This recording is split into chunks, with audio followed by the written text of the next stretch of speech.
তার ভিতরে 1 নম্বরের চাবি হলো বরকতের ঈমান এবং তাকওয়া। প্রিয় ভাইয়েরা, যখন ঈমান এবং তাকওয়া কারোর মধ্যে থাকে তখন আল্লাহ সুবহানাহু ওয়া তাআলার পক্ষ থেকে বরকতের বারিধারা তার প্রতি বর্ষণ হতে থাকে। আল্লাহ সুবহানাহু ওয়া তাআলা কোরআন কারীমে বলেছেন, ওয়ালাউ আন্না আহলাল কুরা আমানু ওয়াত্তাকাউ লাফাতাহনা আলাইহিম বারাকাতিম মিনাস সামাই ওয়াল আরদ। যদি কোনো জনপদের লোকেরা ঈমান আনে এবং তাকওয়া অবলম্বন করে তাহলে আমি আসমান থেকে এবং জমিন থেকে, উপর থেকে নিচ থেকে, উভয় দিক থেকে বরকতের সমস্ত দুয়ার খুলে দেব।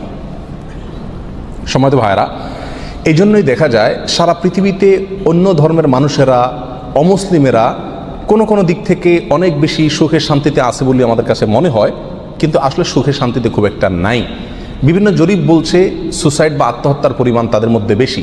আত্মহত্যা মানুষ তখনই করে যখন সুখের চাইতে দুঃখের পরিমাণ বেড়ে যায়, কিন্তু মুসলমানদের মধ্যে আত্মহত্যার পরিমাণ অনেক কম।